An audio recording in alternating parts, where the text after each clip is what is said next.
You've tuned into the Bellingham Podcast for the week of April 10, 2020. This is a milestone episode, 150. 150. Has nostalgia taken you yet? Because I'm AJ Barce.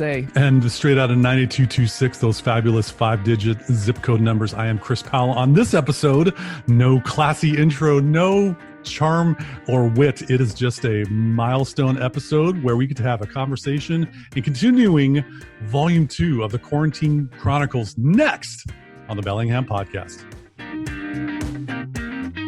Hello. Hello. Oh, here we go again, AJ. Here we go again. Chris, how you doing, dude? Oh, yes, as good as can be expected. That's a standard line. We're in unique times, as we've said many times before, but yep, this is tough. It's tough. It's tough, but it's good to see you. I'm glad that this time we decided to go the video route so that we can at least play off of our nonverbal cues.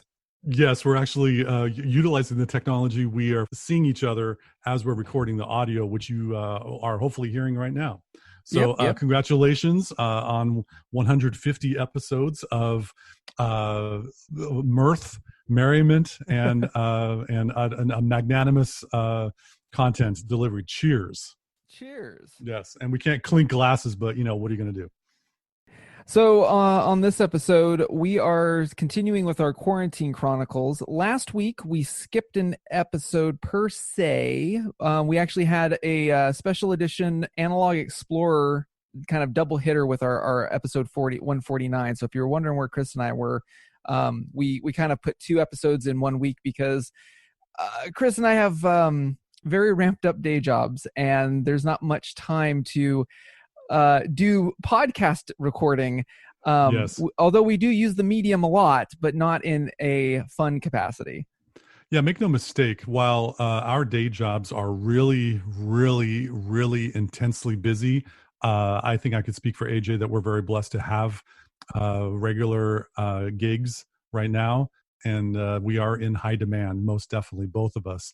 So while the day job is incredibly insane, let's talk about happier things, like that interview last week. Yeah, so last week you heard episode 149 and also a special Analog Explorer edition with Deran, who is the owner, proprietor, operator, designer, and just all-around cool dude from the United Kingdom of Zulu Alpha Straps. Even if you're not in the Watch fam, just take a listen to that episode 1. His sultry baritones, Chris, I think he's more on point on baritone than you are even. I mean, man, it was silky. I'm not in conversation or in competition for that at all. Deran is well spoken and is a great storyteller, and happy that he's part of the Bellingham Podcast story family. Anyway, if you haven't checked out that episode, do so. And cheers, Deran. Thanks for coming up on the show. Absolutely, thanks for joining us. On this episode, we're kind of just this is kind of a free form episode, folks. This is the most that Chris and I have talked outside of our professional capacity in probably 2 weeks. So a lot of this is just going to be a free form rift of how our life is and just sharing stuff. I mean, you can tell my filter's pretty much down right now, but we're keeping it radio friendly. Let's get this started. Okay, so COVID era work and life balance, Chris. What's going on in your realm? Well, we talked about how we're able to cope with and to make it through the workday in our last episode. Gotta shoot straight. We're in about a month in or so from having remote working and not being able to be in the office, at least where we were in Washington State. I got to say, an introvert such as myself in isolation during the work week is not the best scenario. It's an equation for suck on many levels. And while I'm working from home and I'm blessed to be able to do so, my wife's already heard all of my joke material, and exactly. And so I don't have anyone to riff off of. We know how each other's day is going. We can hear each other through the walls when we're in phone conversations or with clients or something like that. I'm really getting to a place right now, and minimalism aside, full immersion in computer screens combined with an urgency in the position that we have. I'm really starting to detest technology. And it's like when you get hired to work in an ice cream shop and the owner says, you can eat whatever, however much ice cream you want. Believe me, I've been ralphing on technology and the pressure that is involved in our current situation. It is not a healthy thing. And I don't want to look at a screen in the evening. And mercifully, the weather's getting better here in the Northern Hemisphere. For those of you listening in the Southern Hemisphere, well, enjoy the coolness. But I just don't want to do any kind of teching after work whatsoever. And one thing that I have to do now that we've gotten word that for the foreseeable future, we're going to be continuing to work remotely. I have to eliminate every source of visual distraction from my guest room makeshift office for my desk view if at all possible. And so that is just something to be able to focus and be able to have the response time that I do without looking at, oh, that's a pretty picture. Or, oh gosh, I should really pick up that laundry. You got to be able to clean up your workspace and keep that as sparse as possible so that you can focus on the task at hand. AJ, how about you? Much of the same, honestly. Like early on in this whole thing, like, I don't know, for me, I kind of took the approach of, I don't mind isolation as much because, I mean, put me on a mountain and I'm good. But I'm not on a mountain, I'm in my house. But for me, it's just more of, like I said, that morning routine sets me up for the rest of the day. Just because, I don't know, I need that mental functionality of I'm, quote, in the office, and then clock, I'm out of the office, especially with us, because you and I deal with a lot of synchronous communications on various platforms Yes. that will not be named on this show. But it's just having all of that constant deluge of just notification and email, and those distractions are more getting me down than anything else that's in my zone of desk proximity. And the multiple vectors of communication that we need to monitor. It's not like we just have one email inbox to manage. There's a whole lot of communication avenues to reach us, and to keep all of them attended to, responding to in a timely fashion is really a drain, because I love balancing one big plate, like working on one thing. And it's just really tough to, and what I've learned is, in the previous era, I really sought out solitude just to be able to have that spectrum balance.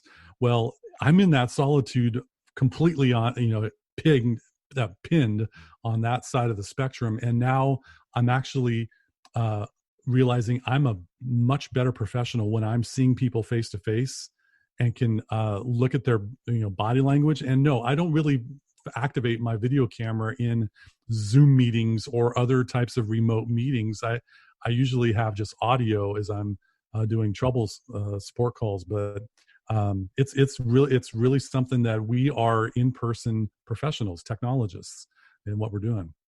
I don't know. I mean, we do support remotely even before this, but it was one of those things where it was novel that when we would do it, and now that it's day in and day out, there's a whole other interpersonal skill that you have to bust out, because you and I riff off of body language. We read a room, we read a person. We can tell when people are frustrated, somebody who's just tuned out.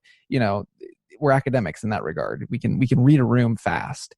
And having to do that, but also do it across a platform that a lot of people, this is new, this whole concept of remote work or getting remote help, it is a new and novel thing for them. And so trying to get that through our filter and also read them of what their frustrations are, we're doing double duty, and it's draining. It's difficult. It's difficult to, so what I excel in when I visit a client is I can see the screen that they're seeing, and I can pick off where they're making a mistake. Now, there are some remote meeting software platforms out there that allow you to be able to view the other person's screen, and that's been very helpful in some cases. But I think just being able to be in person is something that is severely lacking. And that's a big part of the job that I didn't really quite realize, and that I excel at. And so, for the months ahead, this is going to be hampering one aspect. Like when you lose a sense, you lose your sense of taste. The other senses activate more. And my sense of the in-person observation, I believe that's called IPO. That is something that I have to compensate in other areas, but it's a challenge, it's a drain in a lot of ways. But let's stop getting melancholy. Let's talk about some other good things that have been going on. So let's actually talk about the fact that you might be listening to us on KMRE 102.3 FM. Yeah, they're community powered, even though we're all staying in our homes. And you can listen to KMRE on your FM dial at 102.3 FM or on the internets at kmre.org. Stick around Saturdays at 3 p.m. They're still wacky enough to be airing our show over the FM dials. So we appreciate that. Thanks very much. Yeah. We greatly appreciate KMRE. So let's talk about new things. Let's segue out of our work 9 to 5, 5 days a week digitally. Yes. What's some new stuff that's on your plate, Chris? Fun stuff, good stuff. Absolutely, I got some fun stuff for you right here. When we're at home and we're fortunate to have high-speed wireless internet that could be streaming things.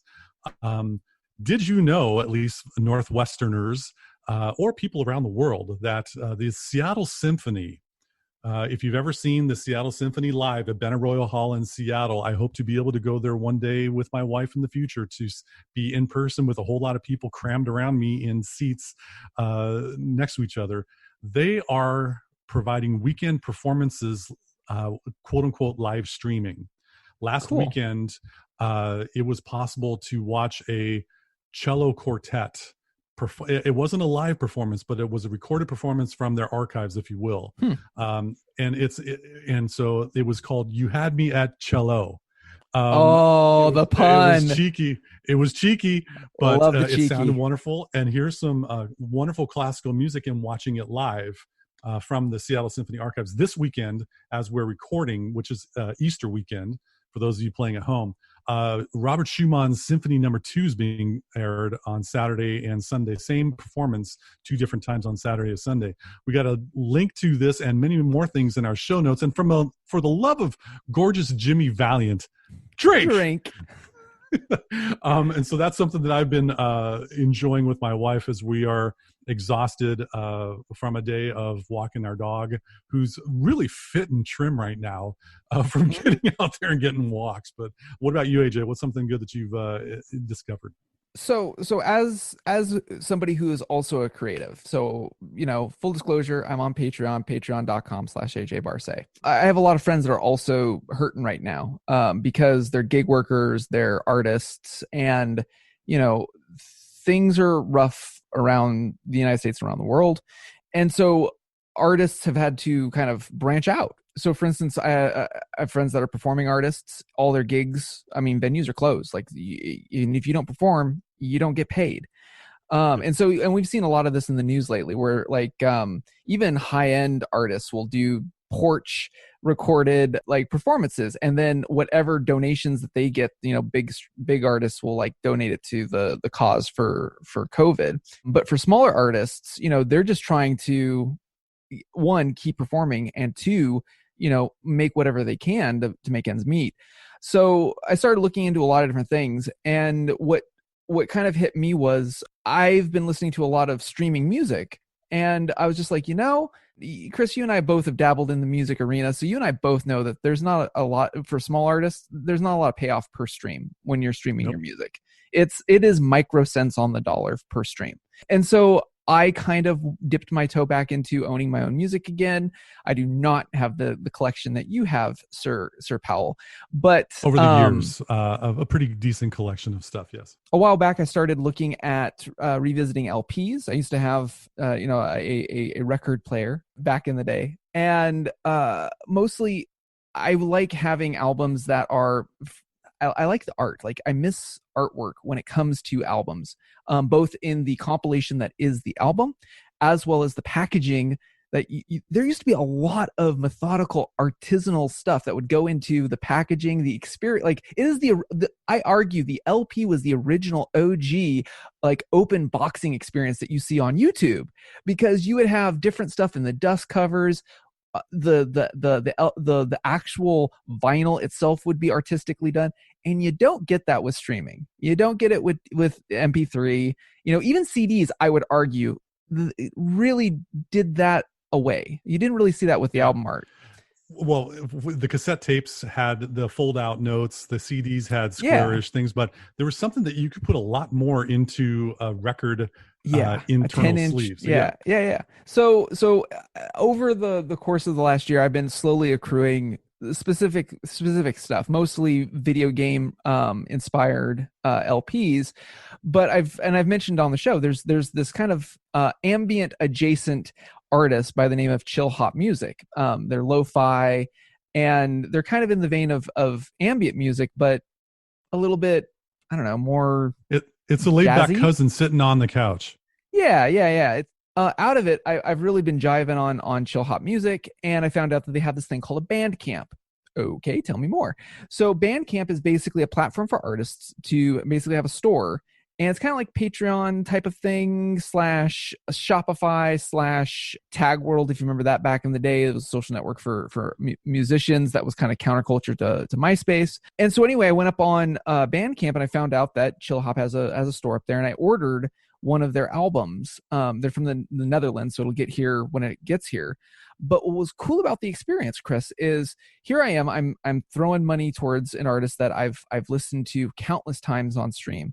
I have an LP coming in the mail for, I don't remember what it was like. I'll say it's 30 euros for a double album LP. And then you get download links, high fidelity download links straight from the artist, lossless files, MP3 file, you name it. You want it, you got it, you paid for it. And then if there's any extra art that was part of that thing, they'll slide it in also in that download. It was just a really slick experience. And so out of it, I also found a different artist, because I found out that Chillhop is kind of a collection of different artists, both musical and design. So like Chillhop's the little cute raccoon, is the typical logo. Well, that they kind of a rotating band of artists that do the design work for Chillhop, and then a rotating band of artists that do the music. And so out of it, I found this other artist called Dryhope, all one word. And Dryhope had this album, I think it was called White Oak. But out of it, and I just went down this rabbit hole and supported artists. We're not talking much. Like, I think White Oak's digital album, they didn't have a record, was like €4, for 5-6 tracks. And it's stuff that I listened to anyway, and I was able to support an artist. So my long tirade rant on this, folks, is... It wasn't a tirade. This is a well-versed viewpoint on some good music. Think about musicians right now. Think about them. And if you are listening to whomever on Spotify or whatever, or YouTube, think about, hey, how could I support them? Some of them have tip jars. Some of them have Patreon accounts, or some of them might even have Bandcamp. I'm just encouraging you, because we are locked up and you are consuming much more media than before, think about throwing it directly to the artist. That's all I'm trying to say. If you have the funds available, for the longest time, it's a society thing, at least here in the Northwest. A lot of people spend money on going out to eat. Yeah. Well, if you're still partaking in the takeout, that's one thing. But, the coffee shops aren't there for the quick. Some of that money can stack up over time. And if you have these funds, that would be a great way to be able to give someone some tangible appreciation for what they're doing. My favorite current rock band, getting away a little bit from Bandcamp, but there is a rock band from Sweden, I believe, or in the Netherlands, called Eclipse. And this, as soon as I heard this band, and they've been around for a number of years, but I just discovered them a few years ago. OMG.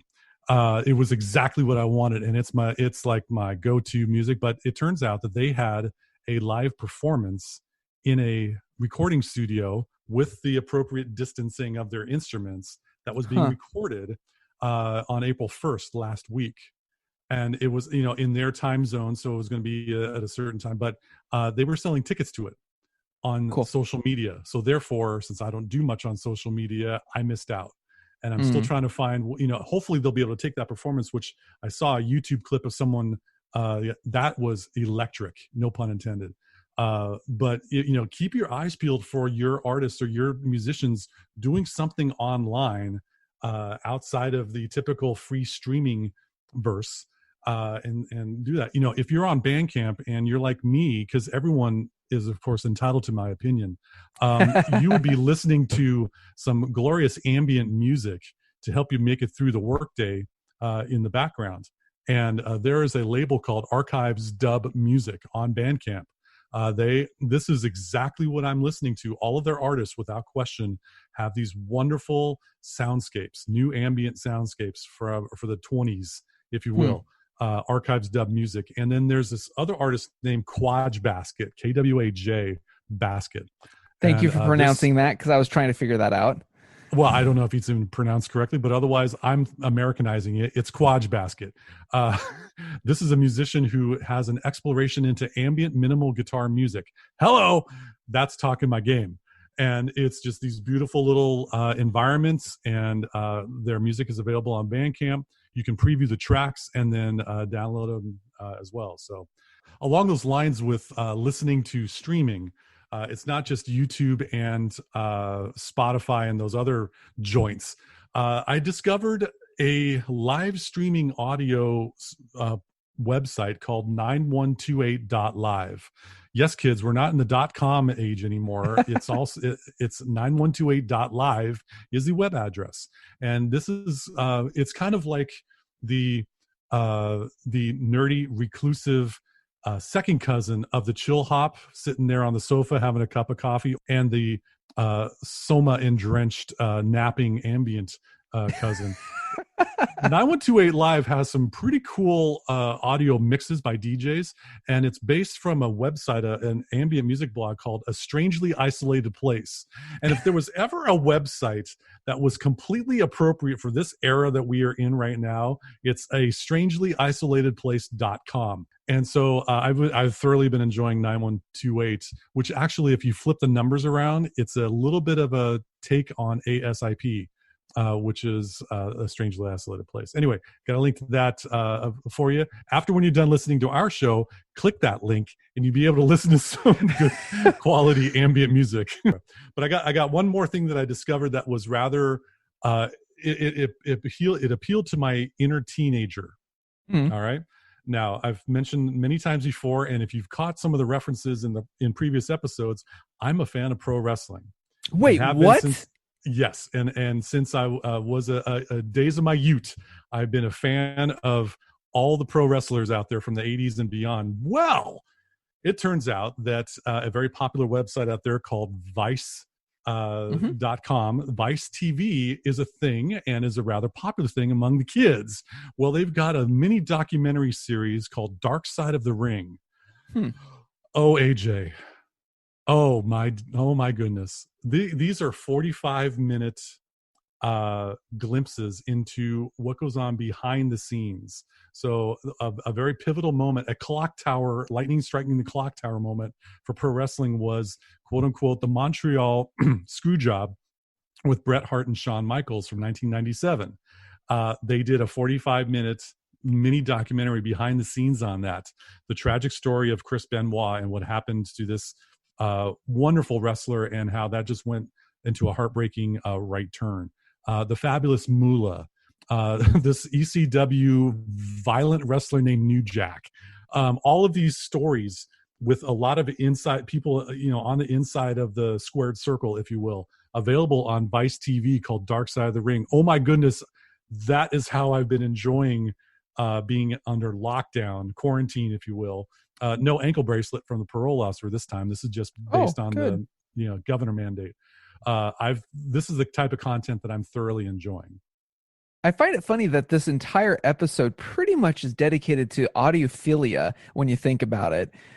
So if we're going towards audiophiling, Chris, you and I have gone through the rounds when it comes to headphoneage, and especially from the working at home and staying at home, playing at home, doing everything at home, being isolated in your own head and having, say, Kwajbasket or Chillhop in your earballs. Let's do a rundown of some of the headphones that we have put through its paces and kind of help camps. One, the ones that got good battery life, 2, the ones that have good audio sound, and 3, the ones that have actually good microphones, so you can actually listen and also take that Zoom or Skype or whatever call all at the same time. Yeah, I'll get the first one out of the way. For some reason, anytime Apple debuts a product, I don't want to use the word puke, but anytime they debut a product, everyone goes gaga for it. And so their AirPods, these little white devices that plug into your ear holes, pair nicely with your iPhone or iPad or Mac computer. Yeah, they sound great. It's not completely thump bass like you would be in a 15-inch subwoofer in equipped car, but it's integrated with the operating system. Their price, that's the kicker. It's an investment to get those AirPods. I purchased AirPods in the first generation a little bit after they came out because I wanted to try it out, and if I didn't like it, I'd flip it. I'd sell it and get my a little bit of less than my money back. I was able to take those AirPods and effectively eliminate my desktop phone, since at the workplace we have voice over IP software for our phony telephone. And so that is my speaker and microphone. And so therefore I don't need to make my coworkers subject to a speakerphone of my client talking. And then I can also use that as a microphone as well. But it's the price. It's the darn price. And a lot of us out there, especially nowadays, don't have the cheddar to be able to throw down on that piece of cheese. So if you look on some websites, one that we've mentioned in the past, that's the global marketplace, check out Anchor's SoundCore Life P2s. They are about, I don't know, depending on what model you get, a quarter of the price of AirPods. And I'm actually listening to, or I have one right now in my left ear that it works just dandy. As far as call quality with clients, for listening to music, I don't need Dolby 7.1 surround sound to listen to my ambient soundscapes. I'm doing just fine with the $40 Bluetooth earpieces. Thank you very much. And so SoundCore Life P2s, fairly reasonable price. Great way to be able to eliminate the cords from your phone. AJ, what have you been messing with? So I've been messing with a few, actually, largely because my wife also has to work from home. I'm working from home, and you got to isolate those calls. Yes. And you're right. Those AirPods, they're pricey. And then on top of that, they have one other fatal flaw. If you have big ear holes like I do, they don't stay in. I don't care how great that they're supposedly are. They fall out of my ear if I turn my head. I'm 75 inches and 1/8 of a ton, and I don't have big ear holes. So this does not apply to me, but AJ, I feel you. So yeah, and I think the AirPods One, they go for like what? Depending on where you get it. Let's just say, not to have any sticker shock for someone researching, let's go 120. Yeah, because they came out about 160 new, and they've dropped in price since the new fangled, oh my gosh, latest and greatest. Pros. Yeah, the pros, because everything's pro nowadays. Right. So, okay. So my wife actually has the same SoundCore Life P2s that you have. And because she knows what's good for her. Well, so they're good. I mean, the cool thing about those is that you're right, the call quality. She does a lot of calls. They have this 4 microphone setup so that they're good. The thing about them that drives me nuts is I think they're great for calls. I don't like them for music. I think they don't have the frequency range, even for like ambient stuff. Like the bass, there's barely any bass. It's very trebly, and there's no way to push a profile to it. So you can't do your own EQ if you have a hearing loss issue, or if you just know what shape of an EQ curve that you like, you just can't do it. The flip side to those, I would say, is my Rowkin Ascent micros, which I've mentioned on the show. Kind of look like, what'd you call them? Look like bullet casings sticking out of my ears. Pretty much. Because they don't have the little leg that comes down like on the AirPods or the Soundcores. Right. The problem with them is that they're absolutely garbage when it comes to phone calls. The microphones on these are horrible. But if you're listening to music, they're great because I could push an EQ profile They had like 5 different presets and they sounded great. The battery on this is great. I charge it once a week. If I had to merge the two, that's where these ones came in. And these are the SoundCore Liberty Air 2s. So this is the upgrade, I guess, to the Life P2s. Sure, the nicely equipped one. Yeah, they do the whole, like, if you open them up, they immediately start to seek your device. So like it's instant pairing, kind of like the claim to fame that AirPods did.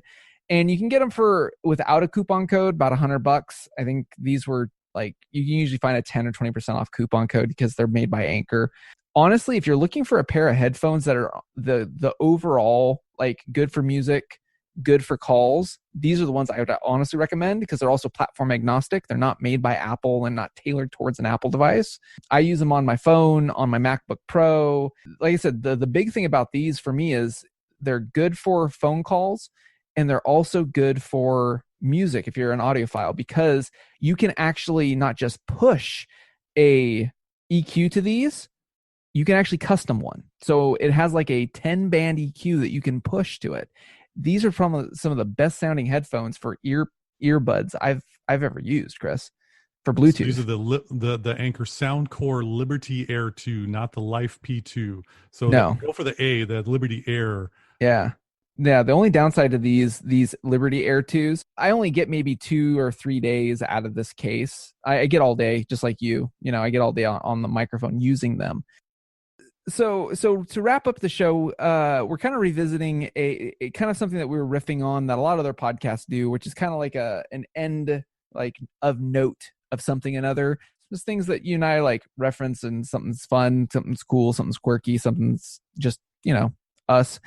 And in this time of being inside all the ding dong time, video games are at an all-time high. And a game that I stumbled on that is family friendly. My toddler can be in the room watching me play it. It's got dragons and knights, and it's a game from 2015 called King's Quest. Now you play this young chap who wants to become a knight and later becomes a king. And if you were of the era like me, where you were in elementary school and you remember the Choose Your Own Adventure book series. I know it well. Deadwood City, baby. This is what this game is. It is a narrative-driven video game where you do an action in the game and you can't take it back. It defines you as the character in the game. So that's the narrative-driven part. You have to basically do things that drive the story, but are character points. So for instance, do you do something with brute force? Do you do something that is subtle? Do you do something that is coercive? And that builds who you are, and it changes the story. My wife is playing this, I'm playing this, and my son, who is 3 years old, is playing this. And all three of our character, our king, is different. So I think if I was to play, I would use brute force. Well, but sometimes brute force puts you back. So you'll have to make choices. I don't care. I still want to use brute force. I want brute force. Funny enough, I think my son's game character is like that only because he doesn't know what the controls are. But because we're of like mind. Give me donnez-moi brute force. Donnez-moi brute force. Ça va? So anyway, take a look at King's Quest. If you have an inner 10-year-old self and you miss Choose Your Own Adventures and you wished it was a video game, it's a fun game. I think it's maybe $20 for like the entire 5 seasons of this, 5 books, as it were. It's great if you have a PS4. We should stick a fork in this 150th episode. Yep, happy 150, podcast partner. Yeah, indeed, right back at you with a baseball bat. Let's wrap it up. Go for it. That wraps it up for this 150th edition of the Bellingham Podcast. Thank you again so much for listening to us, rating us, reviewing us, wherever you like to get your podcast. Remember, if you're in the Bellingham area, you might be listening to us on KMRE 102.3 FM. The community-powered and streaming worldwide at kmre.org. And on that note, from the city by the Sailor Sea, I'm AJ Barce, and stay healthy, everyone. That too, and I'm Chris Powell. Thanks once again for joining us on the Bellingham Podcast.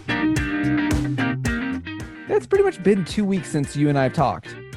2 weeks, and we are 3/4 of the way to yet another milestone. 200 episodes. Oh, well, yeah, there's that too. Yes.